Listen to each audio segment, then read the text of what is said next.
A guitar solo raising a lost city up from under the ocean. Today we're adding Voyage to Atlantis by the Isley Brothers to the rotation.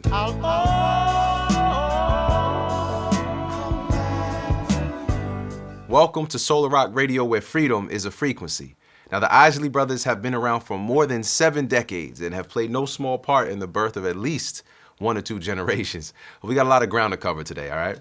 Now, they grew up singing in the churches around Cincinnati in the 40s and 50s. There were 4 of them. It was O'Kelly, it was Rudolph, Ronald, and Vernon, the youngest. Unfortunately, Vernon was hit by a car while riding his bike and killed at just the age of 11.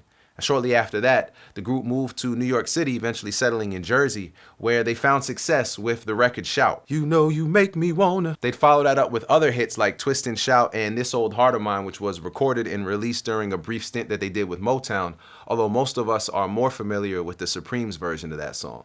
Now, I say a brief stint because the Isleys had actually founded their own record label, T-Neck Records, in 1964. After a few failed releases, they decided to put the label on hold and went to Motown for a few years, only starting T-Neck back up in 1969. Now, this would begin the classic era of the Isleys, as their younger brothers Ernie and Marvin and brother-in-law Chris Jasper would join over the next few years, turning them from a vocal group to a band moving into the new decade with sounds that blended and expanded genres including soul, funk, R&B, and psychedelic rock, an influence whose seeds had been planted a few years earlier. In the mid-60s, the group was looking for a guitar player, and they heard about this guy in the Village, so they headed over to New York, and when they found him, they were like, yo, go ahead and play something. He's like, I can't do that. They were like, why not? He said, my guitar's in the pawn shop. So they take him, they go down to the pawn shop, they get his guitar for him, they give it to him, they said, now play. He says, I can't do that. They said, what's up? He said, I ain't got no strings. So they get the guy some strings, they put it on there, and he plays for him, and they are blown away. They hire him on the spot. They're like, yo, this is it. You're a part of the group. Rehearsals are in Jersey every week. He says, They're like, what now? He's like, I can't make it over to Jersey. I don't even have a place to stay. And they're like, all right, our mom has an extra room in the house. You could stay there. Who was the guitar player, class? Anybody? You? Jimi Hendrix, of course.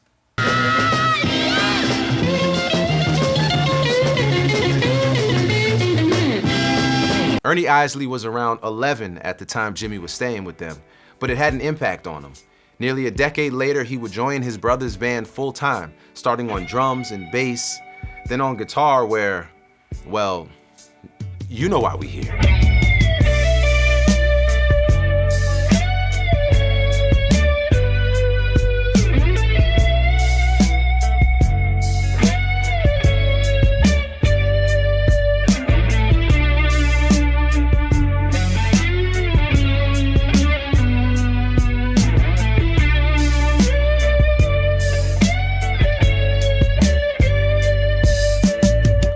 Ernie Isley's guitar comes soaring in like a spaceship landing on the ocean, dripping in chorus and phase and delay. Atlantis is the mythical island that was swallowed by the sea, a paradise lost. Ron Isley, Mr. Biggs, is determined to find it, but he's caught between his love and his desire for freedom. He asks, can I go on my way without you? In Soular Rock, black love is our cutlass, our machete. It is both tool and weapon. Here, Ernie's guitar is the cutlass, clearing paths and carving a way through land, sea, and space to somewhere else, somewhere like a paradise beyond the sea. But it's a conundrum. For what good is an isolated freedom? As appealing as that sounds, Ron sings, I'll always, always come back to you. This has been Soular Rock Radio, where freedom is a frequency. And we frequent it frequently. You already know the deal. Be sure to hit the link in the description for the Soular Rock Radio playlist. And while you're down there, let me know, what is your favorite Ernie Isley guitar solo? Be sure to like, subscribe, and let your friends know we are building a Soular Rock movement, and I want you to be a part. So until next time.